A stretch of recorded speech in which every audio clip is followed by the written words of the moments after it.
My name is Amelia Scott, Major, United States Air Force. At 42, they still call me Phoenix, a legend born from the ashes. But today, in the briefing room at Vanguard Air Force Base, Colorado, that legend was being treated like a joke. When I walked in, Lieutenant Reeves, a young pilot who could have been my little brother, looked me up and down and smirked. Sorry, Major, this is the flight squadron briefing. Were you maybe looking for the admin office to make coffee? A wave of snickers rippled through the room, but the deepest cut came from Lieutenant Colonel Jake Harmon, our commander. He clapped Reeves on the shoulder, laughing. Now, boys, let's respect our elders. Major Scott used to be one hell of a pilot. Back in the day, he thought this public humiliation would bury me. But he didn't know, he was the reason I was here. And I brought with me a memory he tried to burn to ash 10 years ago. If you have ever been dismissed and cast aside by the very people you trusted most, let me know where you're from. Hit that like button. Because this story is about finding your voice when the whole world wants you to be silent. The briefing room at Vanguard Air Force Base smelled of two things: the acrid, slightly burnt coffee that fuels the Air Force, and testosterone. It was an atmosphere thick with the aggressive confidence of young men who believed they were immortal. Through the large plate glass window, the morning sun cast a brilliant glow on Pikes Peak, its stoic purple majesty a silent rebuke to the pettiness unfolding within these walls. I found a spot along the back wall, my posture ramrod straight, my flight suit crisp. It was a uniform I'd earned the right to wear through thousands of hours in the air and 2 combat tours. To them, it was just a costume on a museum piece. The words from Lieutenant Reeves weren't a surprise, not really. I had seen his type for 2 decades, the swagger that hadn't yet been tempered by fear, the arrogance that mistook experience for obsolescence. Were you maybe looking for the admin office to make coffee? The snickers that followed were predictable, the juvenile pack mentality of young wolves. My spine remained locked, my gaze sweeping across the room with a practiced coldness that betrayed nothing. But inside, a fist was squeezing my lungs shut. The air, already thin at this altitude, felt impossible to draw. The real blow, the one that landed with the force of a physical impact, was Harmon's. His laugh wasn't just joining in, it was an endorsement. Let's respect our elders. He said it with a wide political smile, but his eyes, small and dark, held a flicker of genuine, malicious satisfaction. He was enjoying this. He was orchestrating it. My mind, trained to process threats in microseconds, categorized this one instantly. Not a physical enemy, but a political one, far more dangerous in the sterile corridors of a stateside base. I didn't say a word. In this arena, silence was my only armor. Decades of iron military discipline was the scaffolding holding me upright. This wasn't a show of disrespect for a superior officer. This was the calculated dismissal of a relic, a ghost they'd brought home and didn't know what to do with, other than wait for her to fade away. The suffocating silence was shattered by a new voice, one that carried the effortless authority of true command. Major Scott, good to have you back, Phoenix 1. Colonel Mason, the base commander, stood in the doorway. He was a tall, lean man with a face carved from granite and eyes that missed nothing. He didn't shout, but his voice cut through the tension like a laser. The snickers died instantly. Lieutenant Reeves's smirk evaporated, his face paling slightly. The call sign? Phoenix 1. Hearing it from the highest authority on this base was like a splash of ice water on the room. It wasn't just a nickname, it was a title, a piece of history that every pilot in that room had heard stories about. Harmon's transformation was immediate and seamless. The smug commander vanished, replaced by an attentive, almost fawning subordinate. Sir, we were just getting started. He strode over to me, placing a hand on my shoulder in a gesture of false camaraderie that made my skin crawl. Colonel, I was just welcoming Major Scott to her new role. He turned back to the room, his voice now booming with forced enthusiasm. Gentlemen, for those of you who don't know, this is Major Amelia Scott. She's a legend, and she'll be serving as our new squadron safety officer. He paused, letting the title hang in the air before delivering the poisoned pill. Her role will be primarily supervisory, of course, observing and reporting. She won't be interfering with our operational tempo. He said it so smoothly. In one breath, he acknowledged my rank while simultaneously neutering it. I was a watchdog with no teeth, a queen in a ceremonial role, allowed to watch the real knights joust from a distant balcony. I was an outsider in my own profession, by his design. After the briefing, Harmon waved me into his office. It was a shrine to his own career, walls covered in polished plaques, challenge coins displayed under glass, and strategically placed photos of him shaking hands with smiling generals. He gestured for me to sit as he moved to a small wet bar in the corner. "Drink, Amelia?" he asked, his voice now oozing a familiar, syrupy charm. He didn't wait for an answer, pulling out a bottle of Knob Creek and two heavy crystal glasses. The sight of the dark amber bourbon hit me harder than Reeves's insult. It was David's favorite. He poured 2 fingers worth into each glass and handed one to me. "Welcome home," he said, settling into his large leather chair. "I imagine the last 10 years have been quiet for you. Things are faster now, more streamlined, all about performance metrics." Every word was a carefully aimed dart. Quiet life was his code for the desk jobs I'd taken, the instructor roles, the years I'd spent away from the combat cockpit after Kandahar. Faster now was his way of saying I was too slow, that I couldn't keep up. He was painting my trauma as a voluntary retirement, a flight from the pressures he now thrived on. I let the bourbon sit on the corner of his desk, untouched. My discipline held. I would not give him the satisfaction. "I'm sure I'll manage, Colonel," I said, my voice even. He just smiled, that same satisfied look in his eyes. My temporary office was exactly what I expected. A small windowless room in the basement, smelling faintly of stale air and old files. It was a closet they had cleared out, a place for things you were required to keep but hoped to forget. It was perfect. No distractions. I spent the next hour requisitioning maintenance logs for the HH-60 Pave Hawk fleet, the same model of helicopter I flew in Afghanistan. The first file that landed in my inbox was a consolidated maintenance history from our old unit, the one deployed to Kandahar. I opened it, my fingers moving methodically across the keyboard. And then, I stopped. My heart didn't just stop. It felt like it seized, the muscle clenching into a cold, hard knot in my chest. There on the screen was a digital work order, dated 10 years ago, just 2 days before the crash. The subject line was stark: "Deferral of upgrade, HH-60 Fire Suppression Warning Module." It was a request to push the mandatory software update to the end of the deployment cycle to avoid grounding the helicopters for 48 hours. And at the bottom, in the digital signature block under Approving Technical Authority, was the name Captain Jake Harmon. At that exact moment, a notification pinged softly on my screen, a new email. The sender was anonymous, the subject line blank. I clicked it open. There was only one sentence: "They don't want a phoenix, they want a canary in a cage."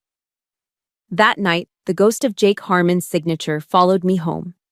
It haunted the sterile quiet of my small, rented apartment on the outskirts of Colorado Springs.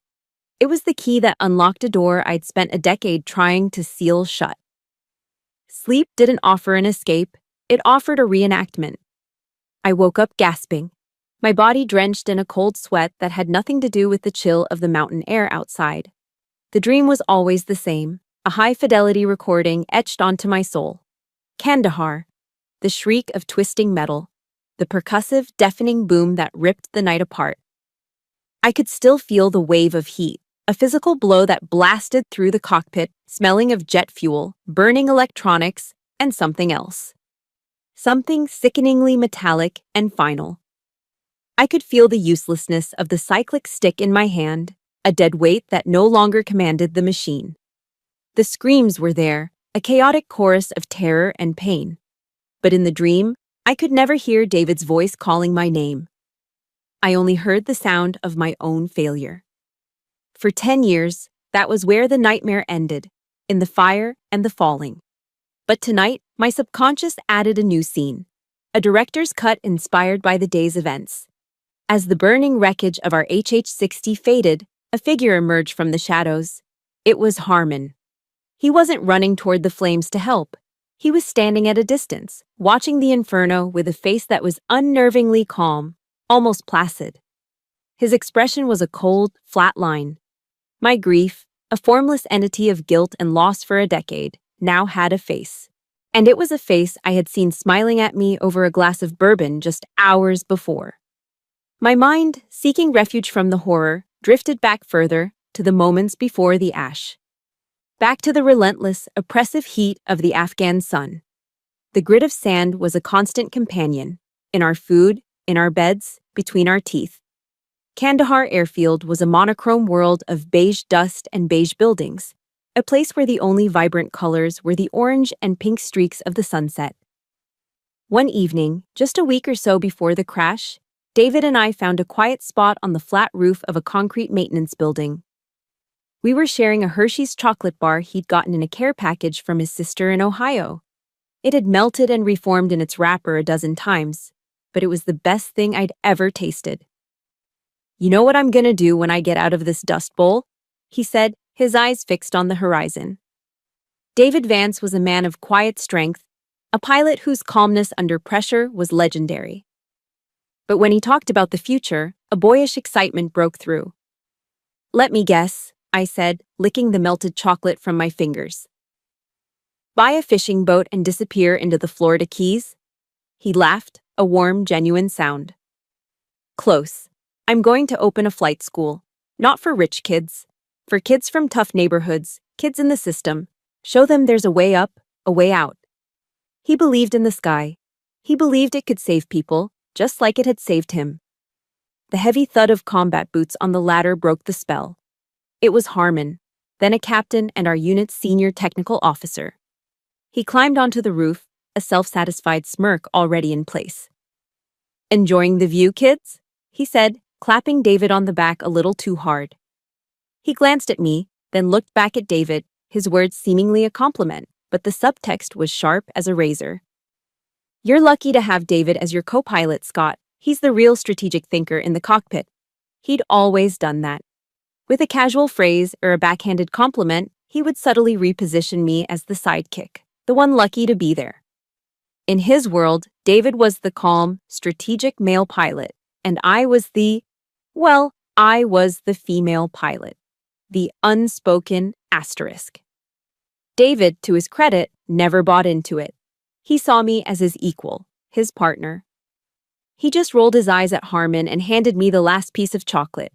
But the seed of Harmon's condescension had been planted long before his signature ever damned us.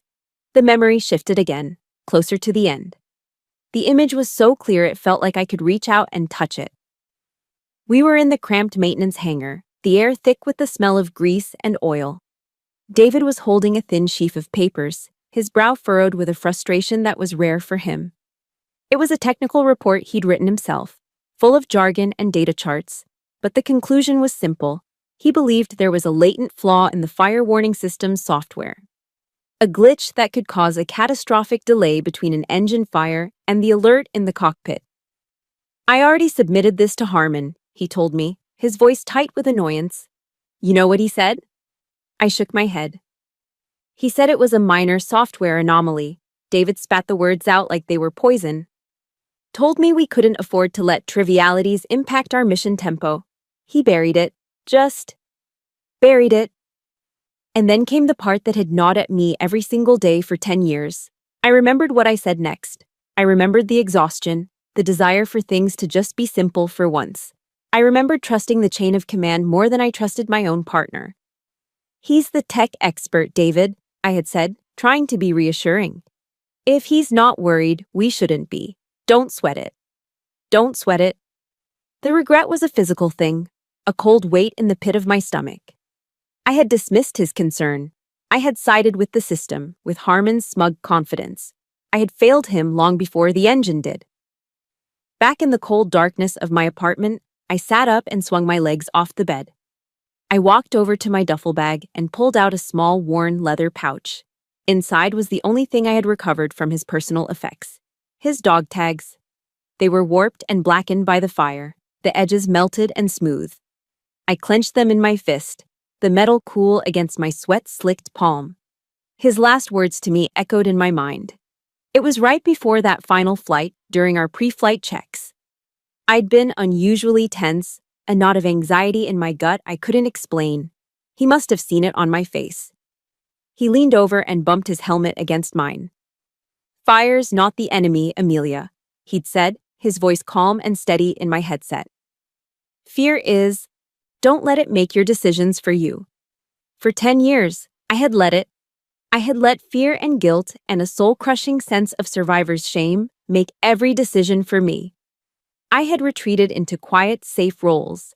I had allowed the legend of the Phoenix to become just that, a story about someone I used to be. I had stayed silent. But now, sitting in the dark, clutching the last remnant of the best man I ever knew, something shifted. The humiliation in that briefing room, the condescending smile on Harmon's face, and his signature on that digital death warrant, they hadn't buried me. They had acted like a defibrillator, shocking a part of me I thought was long dead back to life. The Phoenix wasn't a myth. It was a promise. And it was time to rise. I wouldn't hide anymore.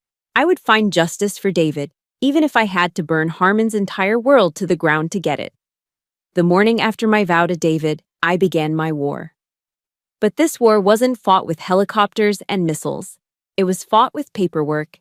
It was a slow, soul-crushing battle against an enemy far more insidious than any insurgent: military bureaucracy. My objective was simple. I wanted the maintenance and performance logs for the new Skyguard simulation program, the same one Harmon was so proud of. My first request was met with a polite, automated denial. Access requires squadron commander's signature. Fine. I filled out a new form, citing my authority as squadron safety officer, and routed it to Harmon's office. The response came back 3 days later. Request denied. Documents classified above your clearance level. A blatant lie. I had one of the highest security clearances on the base. I tried a different approach, requesting anonymized system data instead of specific pilot logs. The answer was different, but the result was the same. System currently undergoing software upgrades. Data unavailable. Harmon had built a fortress of administrative red tape around his squadron, and I was on the outside, throwing pebbles at the walls. The other officers in the command wing started treating me like I was radioactive. Their conversations would stop when I entered the break room. Their eyes held a mixture of pity and annoyance. I was no longer Major Scott, the legendary Phoenix. I was the ghost of Kandahar. The inconvenient woman digging up a past everyone wanted to keep buried. I was a disruption to the smooth, efficient machine Harmon had built, and the machine was closing ranks to protect itself. The isolation was exhausting. My days became a monotonous cycle of submitting forms, being denied, and re-strategizing. My nights were spent alone in my apartment, listening to Brené Brown audiobooks on my phone. Her voice, calm and reassuring, was a lifeline in the silent void. I'd listened to her talk about the power of vulnerability, and one phrase kept replaying in my head. Vulnerability is not weakness. It's our greatest measure of courage. It felt like a foreign concept. In my world, vulnerability was a liability that could get you killed. But here, in this quiet war, maybe it was the only weapon I had left. A week into my paper-pushing campaign, I was assigned to supervise a simulation run for Lieutenant Reeves. I sat at the safety officer's console, a secondary station behind the main simulation techs, watching the virtual cockpit on my monitor. Reeves was flying a complex mountain rescue scenario. For all his arrogance, the kid could fly. He was smooth, precise. And then I saw it. A flicker on my diagnostic screen that wasn't part of the scenario. The engine temperature for the virtual HH-60 was climbing, slowly at first, then rapidly. It was an impossible rate of increase, a clear indicator of a catastrophic oil leak.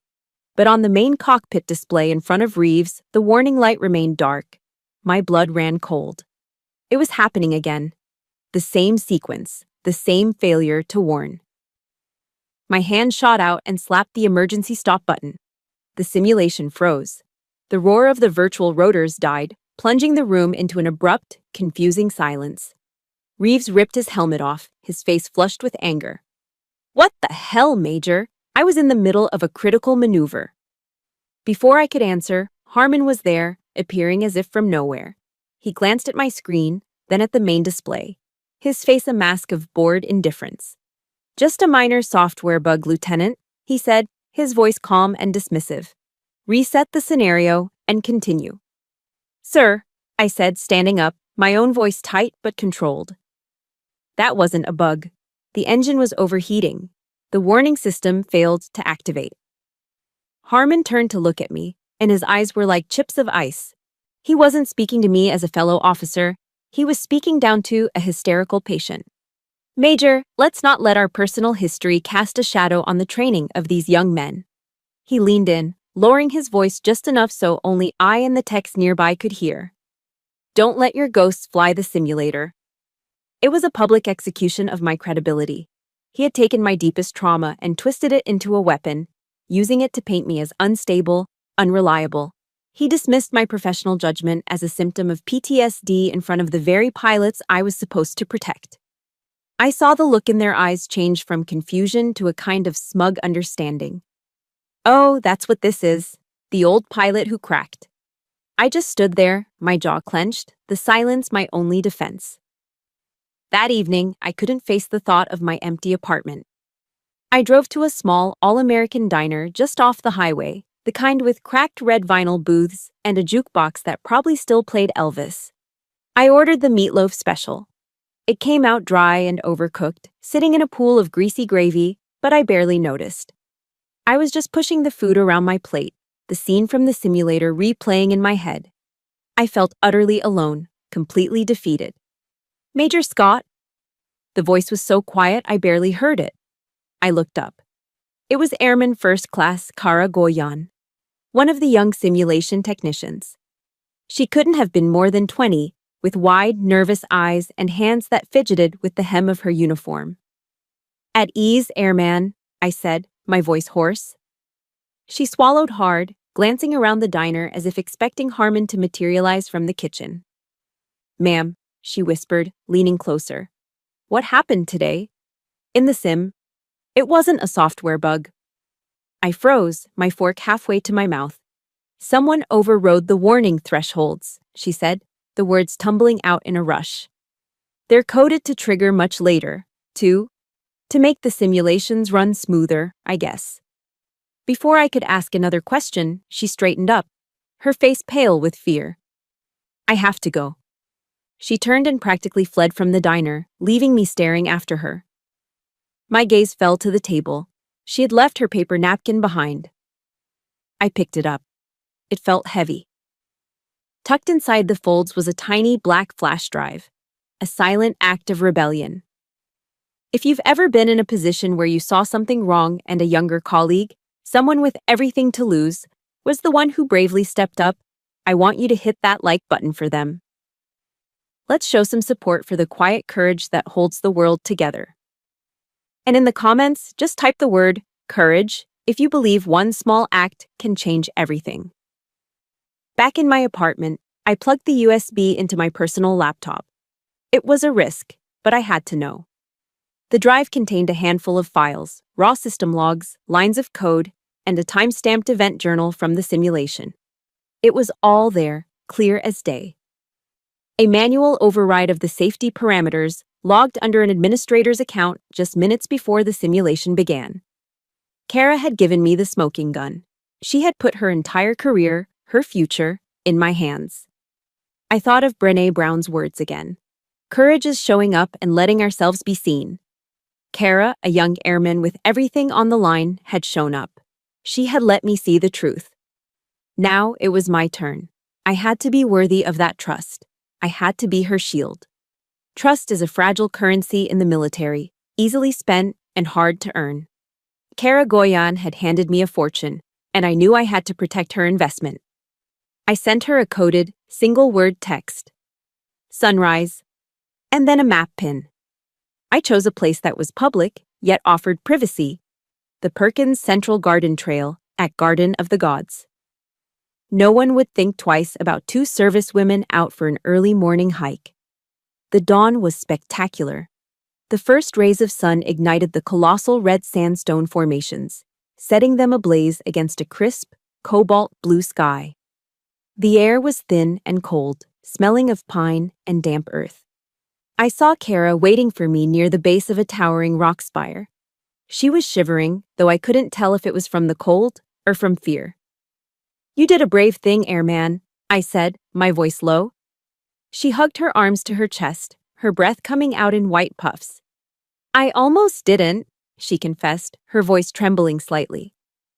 "After you left the sim room, Colonel Harmon kept the lead tech and me behind. He told the tech to calibrate the safety parameters. He said we needed to optimize training time and cut down on nuisance warnings." She looked up at me, her young face a portrait of conflicted duty.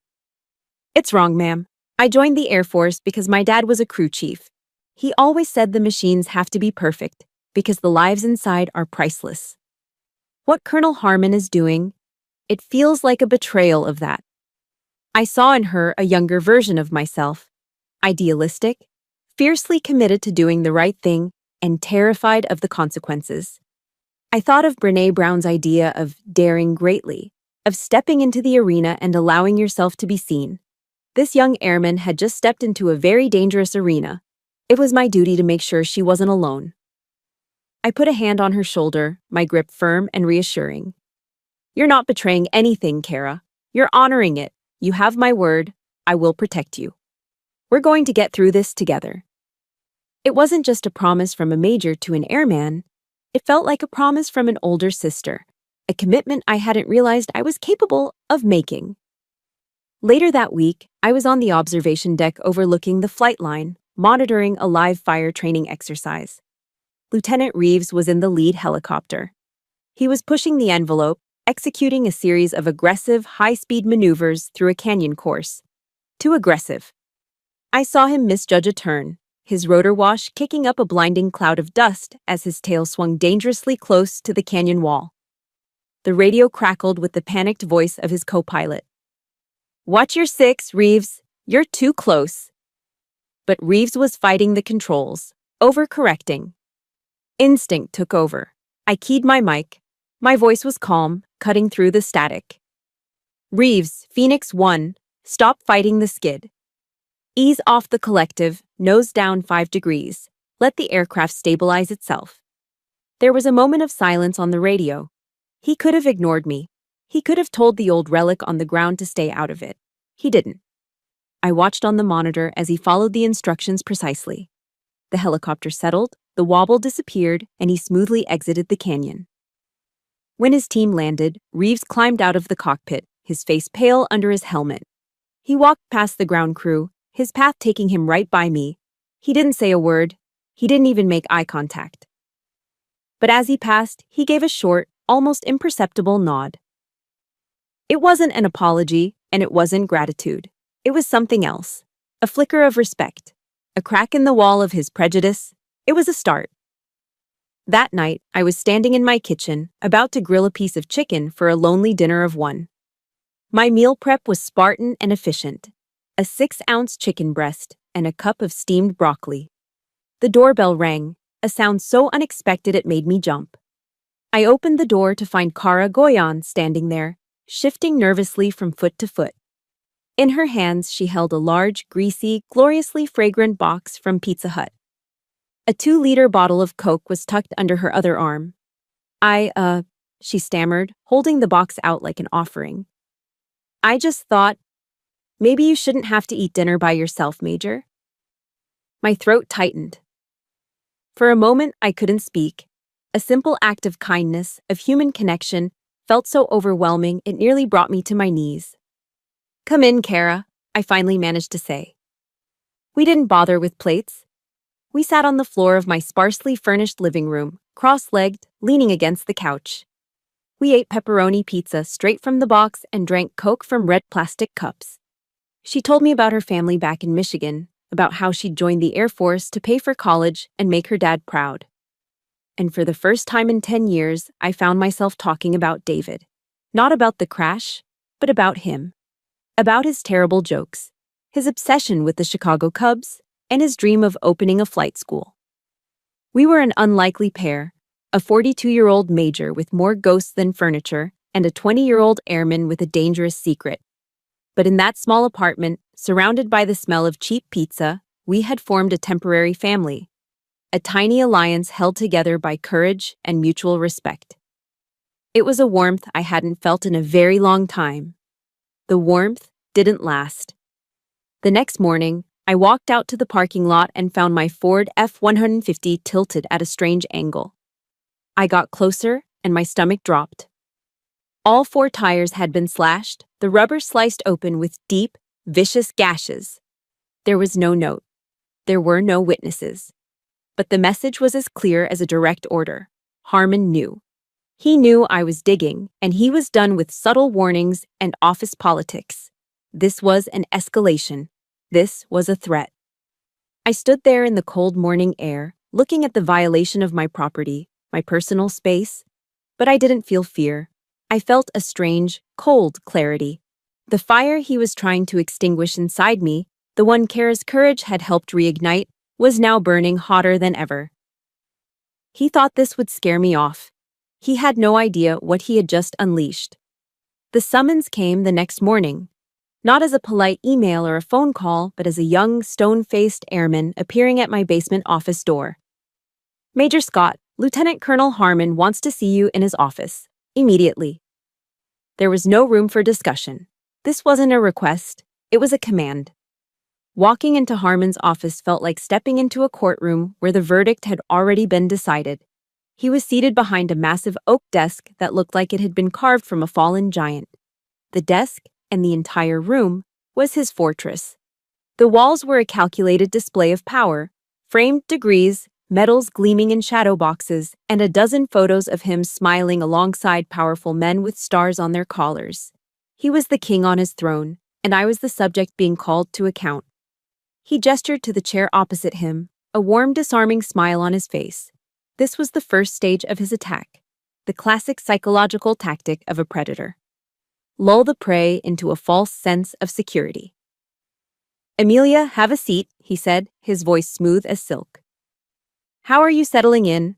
I hope the incident with your vehicle wasn't too much of an inconvenience. Vandals, you know." "Terrible." He feigned concern, but his eyes were watching me, gauging my reaction. I gave him nothing. I simply sat, my back straight, my hands folded, calmly in my lap. "I was just reviewing your file again," he continued, leaning back in his chair. "Remarkable career. Truly. Your experience is invaluable to us, which is why I'm a little concerned." This was it, the pivot. He had offered the honey, now came the venom. He slid a thin manila folder across the polished surface of the desk. It stopped a few inches from my hands. I didn't need to open it. I knew what it was. The letterhead was from the Walter Reed National Military Medical Center. It was my psychological evaluation from 10 years ago, the one that detailed every nightmare, every panic attack, every raw nerve exposed after the crash. "I know what you've been through, Amelia," he said, his voice dripping with a thick, artificial sympathy that made my stomach turn. "Post-traumatic stress is a hell of a thing, a terrible thing. It can make us see connections that aren't there, threats that don't exist." He leaned forward, his elbows on the desk, adopting the posture of a caring therapist. "You've been under a lot of stress. You're asking for old files, seeing phantom failures in the simulators. Maybe you're letting your emotions cloud your judgment. It happens to the best of us." The audacity of it was breathtaking. He was weaponizing my pain. He was taking the deepest wound of my life and attempting to use it as a tool to discredit me, to paint me as an unhinged woman haunted by her own demons. He wasn't just dismissing my concerns, he was trying to invalidate my sanity. Every word was a calculated piece of gaslighting designed to make me doubt myself, to make me feel small and broken. The rage that had been simmering inside me began to burn with a cold, clear intensity. I met his gaze and held it, my silence a shield against his poison. My refusal to crumble seemed to frustrate him. The mask of the concerned commander slipped, and the predator underneath emerged. His voice dropped, losing its warmth and taking on the hard, sharp edge of tempered steel. "Listen to me, Scott," he hissed. "The use of my last name, a deliberate act of distancing. This is my squadron, my program. You do your paperwork, you fill your square, and you stop digging up things that are meant to stay buried. Is that clear? I remained silent, my eyes locked on his. He slammed his hand flat on the desk, the sound cracking through the quiet office like a gunshot. David is dead. It was a tragedy, an accident. Accept it. Don't make me bury your career right alongside his memory. There it was, the explicit threat. He was holding my entire life's work hostage. He would use that file, twist its clinical language into a narrative of instability, and have me medically discharged. He would strip me of my rank, my honor, my very identity as a soldier. He was threatening to take the one thing I had left. The name, Phoenix, would be reduced to a cautionary tale about a pilot who couldn't handle the pressure. He would erase me. Something inside me snapped, not in a loud, explosive way, but in a quiet, profound shift of tectonic plates. The fear, the guilt, the decade of self-doubt, it all fell away, burned to ash by the sheer force of his malice. All that was left was a core of pure, unyielding resolve. A verse I hadn't thought of since I was a child in a Midwest church pew rose in my mind, clear as a bell. Yea, though I walk through the valley of the shadow of death, I will fear no evil. I slowly rose to my feet, not breaking eye contact. The act of standing shifted the power dynamic in the room. Now I was looking down at him. You're wrong about one thing, Colonel, I said. My voice was quiet, but it carried an authority that made him flinch. It was the voice of a commander, not a victim. I wasn't buried in the ashes of Kandahar, I continued, each word carefully chosen, precise. I was forged in them. I was reborn. And this time, I will not let you, or anyone else, light the match. I let the words hang in the air for a beat, watching the shock and fury bloom on his face. You can walk through your own valley of shadows, Harmon, I said. But I will not be afraid. I turned my back on him, the ultimate dismissal, and walked out of his office, my steps even and measured. I didn't look back. I didn't need to. The war was no longer a quiet one. The battle had been declared. The day of Lieutenant Reeves's final check ride felt less like an evaluation and more like a coronation. The control room for the advanced simulator was packed. Harmon was there, of course, along with several other senior officers, all gathered to witness the success of his prized pilot and his cutting-edge training program. I was relegated to the safety officer's console in the corner, a designated observer with no official input. My presence was a formality, a box to be checked. Harmon was in his element, holding court. He stood behind Reeves's chair, a hand on the young pilot's shoulder, projecting an aura of smug satisfaction. Reeves, fueled by this confidence, was flawless. He moved through the initial scenarios: in-flight refueling, low-altitude troop insertion, bad weather navigation. With a fluid, almost arrogant grace. From the corner of my eye, I could see Harmon glance in my direction every few minutes, a triumphant smirk playing on his lips. His expression was clear. See? My system is perfect. You and your ghosts are irrelevant. The air in the room was thick with a self-congratulatory confidence that made my skin prickle. Then, the final scenario initiated. The words flashed on the instructor's screen. Dual engine fire on takeoff. It's one of the worst-case scenarios a pilot can face. A catastrophic failure at the most vulnerable moment. In the simulator, a sudden jolt shook the cockpit. Red lights, which should have been flashing, remained dark. But the audio alarms began to scream. A chaotic symphony of synthesized warnings and urgent pre-recorded voices. Engine 1 fire, Engine 2 fire, Mayday, Mayday, Mayday. This is where training is supposed to take over. Muscle memory. The methodical, practiced calm that separates pilots from passengers. But Reeves had been trained in a flawed system. He'd been conditioned by safety parameters that were designed to be ignored. Instead of immediately cutting fuel to the engines and initiating the fire suppression systems, he reacted with a fatal instinct. He tried to outfly the problem.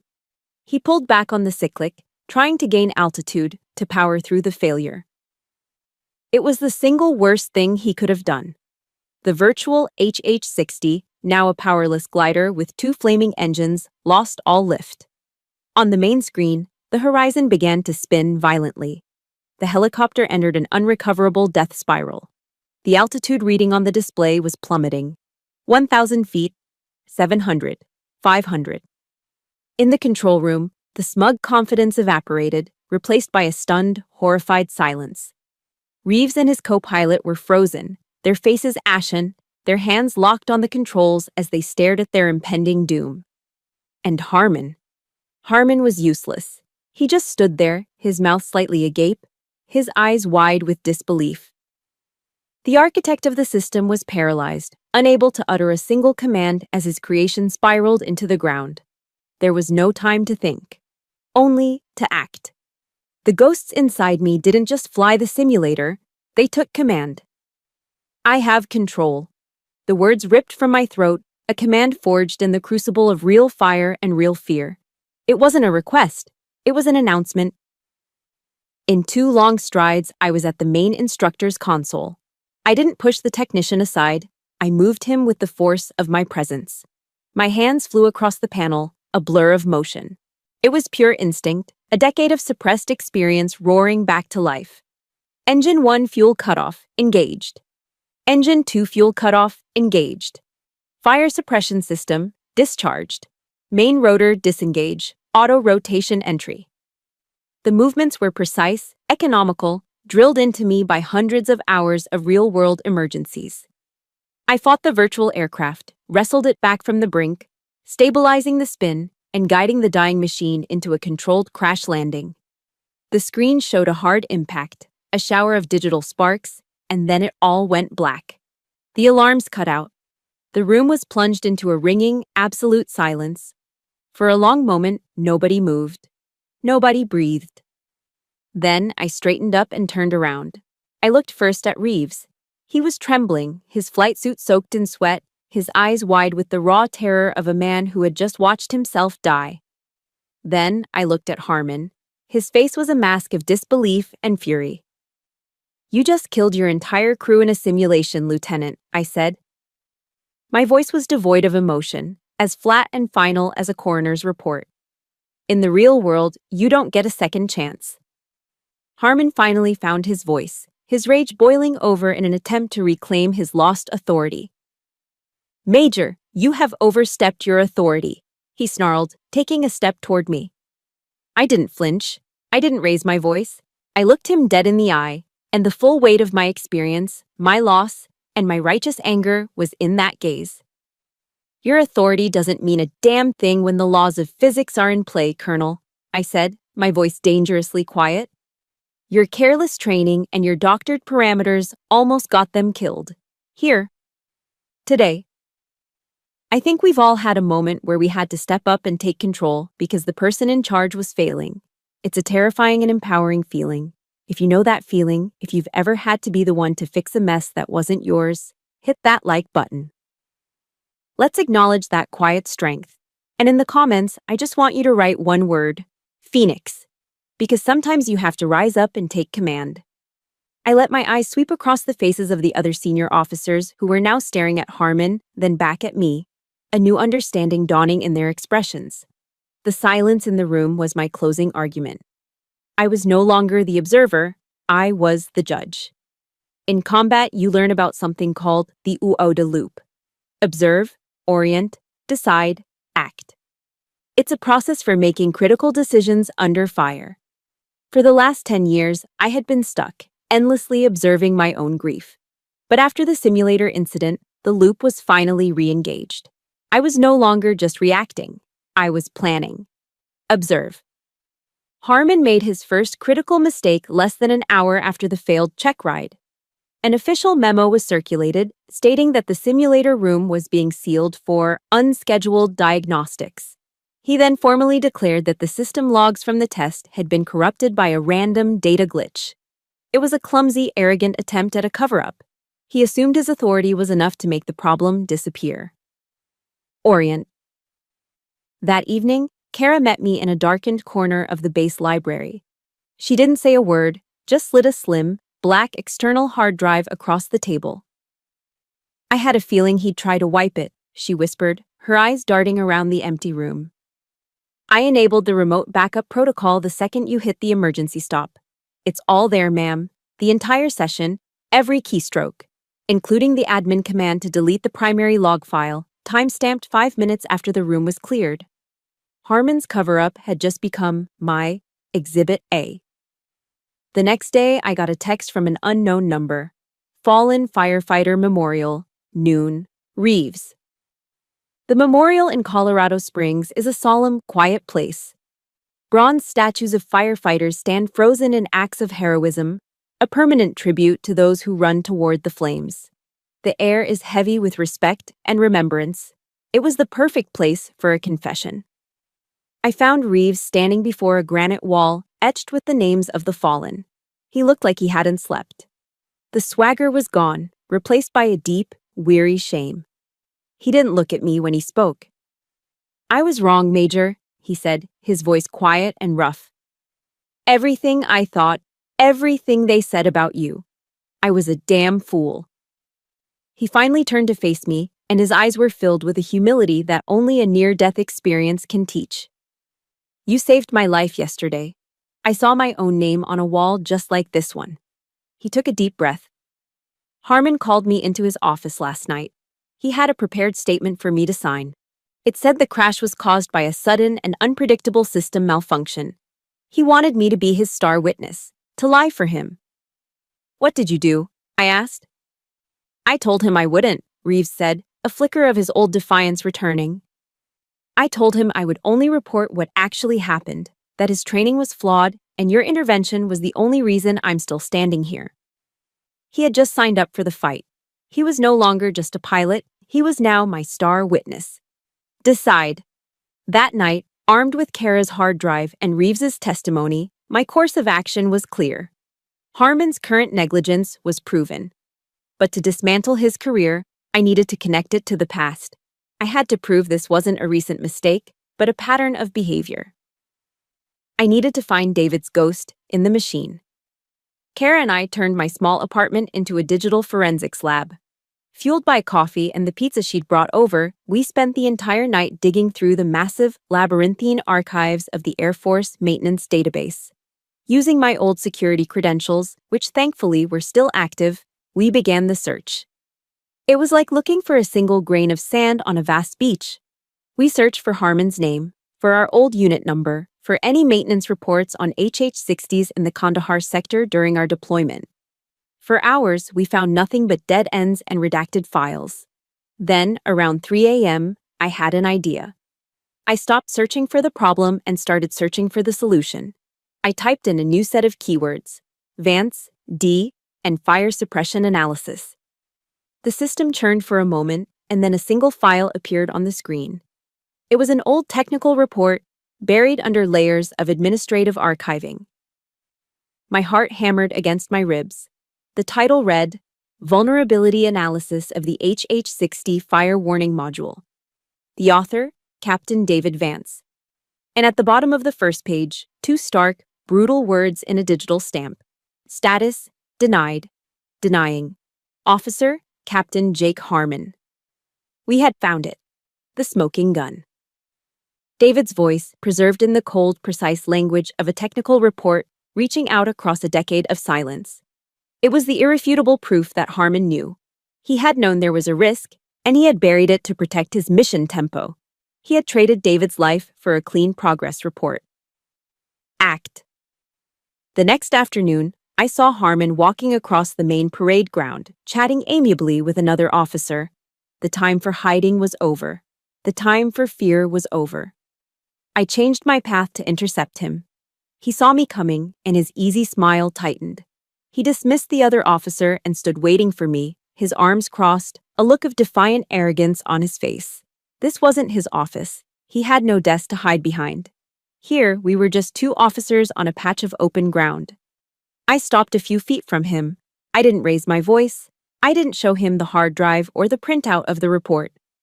I gave him just one simple sentence, delivered with the cold weight of absolute certainty. I found David's report. For a split second, the mask of the confident commander disintegrated. I saw raw, undiluted panic in his eyes. His face went pale. The change was so fast it was almost imperceptible, but I saw it. He recovered quickly, his expression hardening into a venomous sneer. The pretense was gone. "You have no idea who you're messing with, Scott," he hissed, his voice a low, dangerous growl. "I will destroy you. I will tear you down until there is nothing left." I looked at this man, this hollow shell of ambition and deceit, and I felt nothing but a profound, cold pity. The fire he was threatening me with was the same fire I'd been living in for 10 years. "You can't destroy something that's been forged in fire, Harmon," I replied, my voice calm and steady. He had no power over me anymore. This is over. After my final confrontation with Harmon, I laid all my cards on the table. I went directly to Colonel Mason, presented him with the hard drive, Reeves's statement, and a copy of David's decade-old report. An official inquiry was launched. The hearing was scheduled for the following week. The night before the hearing, the fire alarms across the base erupted in a deafening, high-pitched scream. My heart seized. I threw on my boots and ran outside. A sickening orange glow was pulsing against the night sky, coming from the direction of the main hangar complex, the hangar that housed the simulators. When I got there, it was chaos. Fire trucks were screaming across the tarmac, people were shouting, and thick black smoke was pouring from the hangar doors. Then, I heard a cry that cut through the noise. "Reeves is still in there." He went back in to double-check the server racks. Everyone froze, a crowd of helpless spectators watching the inferno. But I didn't see a wall of fire. I saw Kandahar. I saw an old ghost, an old failure. And I knew, with absolute certainty, that I would not let it happen again. There was no thought. There was only instinct. I grabbed a portable fire extinguisher from a nearby truck and plunged into the smoke-filled hangar without a second's hesitation. The heat was a living thing, searing my lungs, blistering my skin. Through the choking blackness, I found him. Reeves was on the floor near the server room, unconscious, overcome by the smoke. I hooked my arms under his and began to drag him, my muscles screaming in protest, my lungs burning. This time, I faced the fire. And this time, I brought my pilot home. My actions that night, the base newspaper later said, turned me from the troublemaker into the hero. But I knew the truth. I was just a pilot refusing to lose another wingman. The formal hearing took place in a sterile, wood-paneled conference room that felt more like a tribunal. It was presided over by a visiting one-star general, a man with a reputation for being tough, but fair. Harmon sat at one end of the long table, flanked by a legal officer. He looked composed, confident, ready to manipulate this system just as he had manipulated everything else. I sat at the other end, my left hand lightly bandaged from the burns. I wasn't there to plead or to persuade. I was there to present facts. One by one, I laid out the evidence. I presented the maintenance logs for the simulator, showing the clear pattern of overridden safety parameters. I submitted the external hard drive with the untampered data from Reeves's failed check ride, a perfect record of the crash Harmon had tried to erase. And then I placed the printout of David's report on the table. "And this, sir," I said, addressing the general, "is a technical analysis written 10 years ago by Captain David Vance, identifying the exact software flaw that led to the deaths of him and his crew. A report that was denied by then-Captain Jake Harmon." Harmon's lawyer jumped to his feet. "Objection. This is conjecture. Colonel Harmon made a judgment call based on the data available at the time. The Major is connecting unrelated incidents, driven by her own well-documented personal trauma regarding the events in Kandahar." Harmon leaned into his microphone, his face a mask of solemn reason. "Sir, this is simply a tragic case of administrative oversights being misinterpreted by a grieving officer. My record and the performance of my squadron speaks for itself." He was so smooth, so believable. For a moment, I saw a flicker of doubt in the general's eyes. "General," I said, my voice steady, "I have one final piece of evidence." On cue, the door opened and Airman Kara Goyan walked in. She was now under official witness protection and carried herself with a new, quiet confidence. In her hands was the simulator's black box recorder, recovered intact from the fire. "Airman Goyan," Please present the item to the general. Kara placed the hardened steel box on the table. Sir, she said, her voice clear. In recovering the primary data, I found a corrupted audio file in an archived log from our unit's time in Kandahar. I was able to restore it. My heart was pounding. This was it. David's last stand. The file appears to be a voice note left by Captain Vance for Captain Harmon on the internal maintenance comms channel, logged the day before the crash. With your permission, sir, I'd like to play it. The general nodded. Proceed. I hit play on the laptop connected to the room's speakers. A crackle of static filled the room, and then his voice, David's voice, clear and strong and alive, echoing across a decade of silence. Jake, it's Vance. I'm looking at this fire suppression module again. The diagnostic is still flagging it. This isn't a glitch, man. There's a real problem here. If we keep flying without addressing this, and something happens, we're not just negligent. We're complicit. Call me back. The room was utterly silent. It was a voice from the grave, a direct, irrefutable accusation. The color drained from Harmon's face. He looked like he'd been shot. The calm, confident facade crumbled into a mask of pure, abject panic. And then, the door at the back of the room opened again. Lieutenant Reeves walked in, his arm in a sling, a bandage on his forehead. He walked to the center of the room, came to attention, and rendered a sharp salute, not to the general, but to me. Sir, Reeves said, turning to the general, I am here to state for the record that Lieutenant Colonel Harmon personally ordered me to sign a false statement regarding the cause of my simulator crash. I refused then, and I am here now to tell the truth. It was over. The lies had completely unraveled. The voice from the past and the testimony of the present formed an inescapable cage of truth around Jake Harmon. The general stood up slowly. He stared at Harmon, and his eyes held a look of such profound contempt that it seemed to physically shrink the man in his chair. He didn't even speak to him. He turned his gaze to me, and the hardness in his expression softened. Major Scott, he said, his voice resonating with authority and something else. Respect. Welcome back, Phoenix. The sky needs pilots like you. Justice had been served. The weeks following the hearing were a blur of official proceedings and quiet congratulations. The adrenaline of the fight faded, leaving behind a strange, hollow calm. Victory, I discovered, was much quieter than the battle. 3 months later, the final judgment came down. Jake Harmon was found guilty on multiple counts, including dereliction of duty and conduct unbecoming an officer. He was stripped of his rank and dishonorably discharged. The day of his court-martial, I didn't go.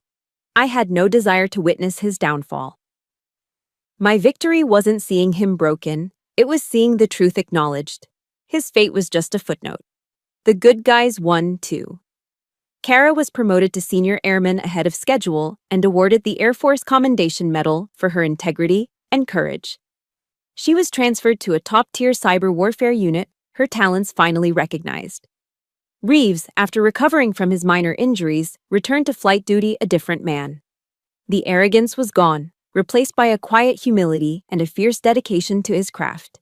He would stop by my office sometimes just to talk, not about the past, but about the future of flight safety.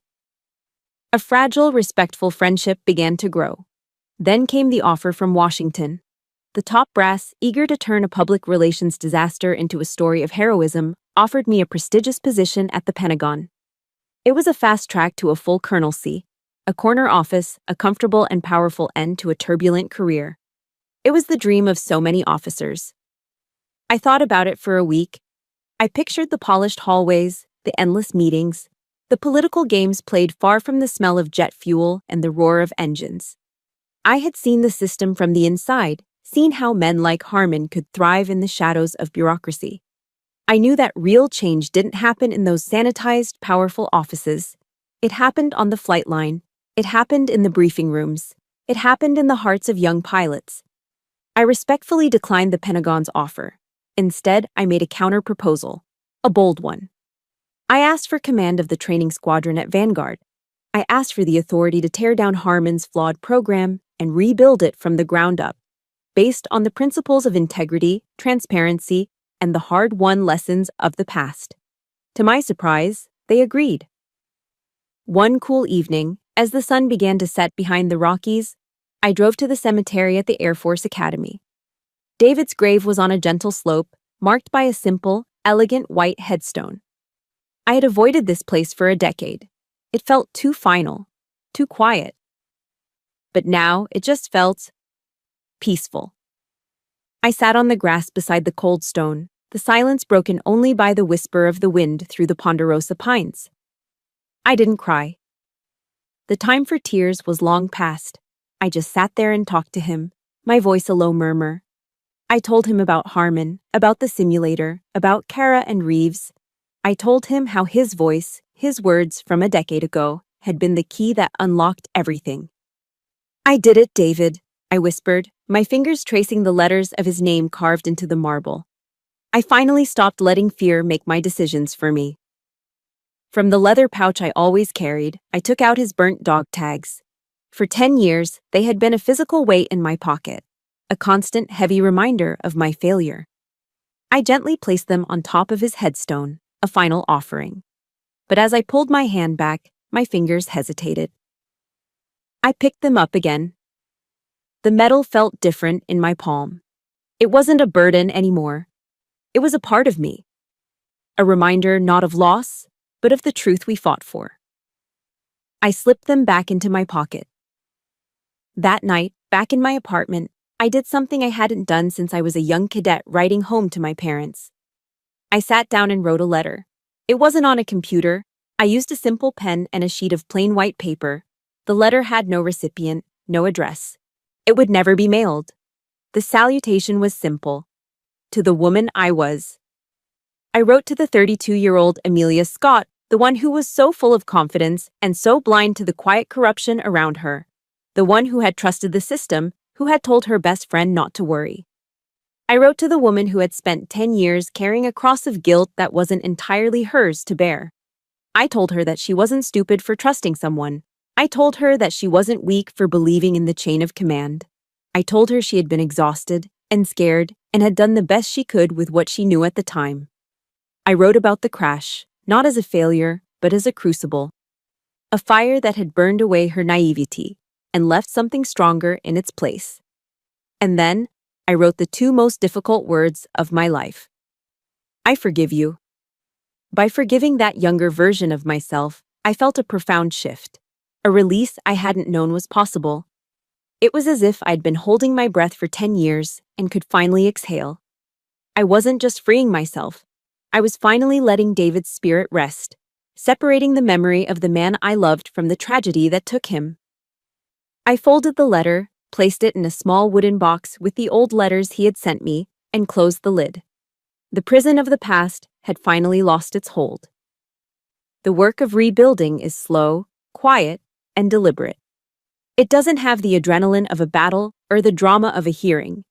It's the meticulous work of laying one brick at a time, ensuring the foundation is solid enough to withstand any storm. My new command was that foundation. We called the new training curriculum the Phoenix Directive.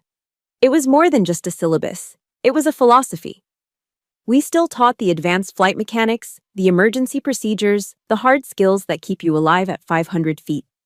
But woven into every lesson was a focus on the things Harmon's program had ignored: integrity, accountability, and the brutal honesty of crisis decision-making. We created scenarios where the right choice wasn't the easy one, where admitting a mistake was valued more than feigning perfection. We taught our pilots that the most important instrument in the cockpit wasn't on the control panel. It was their own moral compass. Kara, before she left for her new post, volunteered her time to help me design the new simulation protocols. She built in safeguards and transparent logging systems that made it impossible for anyone to ever manipulate the data again. And the first student to enroll in the pilot course, the first to test the new system, was Lieutenant Reeves. He wasn't just a student, he was a testament to the program's purpose. He was living proof that we could learn, that we could change, that we could be better. We weren't just training pilots anymore. We were forging leaders who understood that courage wasn't the absence of fear, but the choice to do the right thing in spite of it. One evening, I was in my new office, one with a window overlooking the flight line, when an email popped up on my screen. It was from Reeves. The subject line read, "Training Sortie Report." The body of the email was a concise, professional summary of a successful high-altitude rescue simulation he'd just completed. But it was the closing that made me stop. He had signed off with his new official call sign. It read, "Respectfully, Lieutenant Scott Reeves, Vector." Vector, not Vance. Something new but with a clear direction, a clear lineage. The name honored the past without being trapped by it. It was about moving forward, carrying the best parts of what came before into the future. I leaned back in my chair and smiled, a genuine, unburdened smile. David would have been proud of this kid. His legacy wasn't just a memory, it was alive and flying in the next generation. The story ends as it began, in the sky. A few months later, I'm sitting in the left seat of a brand new H-60W Pave Hawk, the latest and greatest version of the bird that has defined my life. The smell of the cockpit is different. Less oil and metal, more clean electronics and composite materials. But the soul of the machine is the same. To my right, in the co-pilot seat, is Reeves. We're conducting his final evaluation flight together. Before we start the pre-flight checklist, I reach into my flight suit pocket and pull out David's dog tags. The metal is still warped and blackened, a permanent scar. But it no longer feels heavy with grief. Using a small strip of military-grade Velcro, I secure the tags to a flat, open space on the main instrument panel, right next to the attitude indicator. They're not a memorial to the past anymore. They're a compass for the future. I look at them not with pain, but with a quiet, profound gratitude. "Ready to fly, Vector?" I ask, my voice calm in the headset. "Ready, Phoenix," he replies, his voice steady and confident. I run through the checklist, my hands moving with an easy, familiar grace over the controls. With a final flick of a switch, the twin turbine engines whine to life, the rotor blades beginning their slow, powerful sweep, turning the air into a blur above us. As I gently pull up on the collective, the powerful machine lifts off the ground, light as a feather. We climb, leaving the hard lines and shadows of the base behind. Below us, the vast expanse of Colorado Springs begins to shrink, and ahead, the sun is just beginning to crest the horizon, painting the sky in brilliant strokes of orange, pink, and gold. For the first time in a decade, I feel a sense of peace so complete it's almost overwhelming. I finally understand what it truly means to bring them home. It wasn't just about getting your crew back to base. It was about the long, difficult journey of bringing your own soul back from the fire. The smoke has cleared, the ghosts have been laid to rest, and ahead of me, there is nothing but a clear, blue, wide-open sky. I'm no longer flying to escape something. I'm flying because it's who I am. It's where I belong. I am, finally and truly, the Phoenix. That open sky wasn't just my new beginning. It's a reminder for all of us. My story started from a place of being dismissed and silenced, a feeling I know many of you have shared. If this journey has resonated with you, if it has given you a piece of strength to find your own voice, that is the greatest mission I could ever hope to fly. Thank you for being my wingman on this journey. Please hit that subscribe button and turn on notifications, because there are so many more stories of resilience and justice to share. Your support helps keep these stories alive.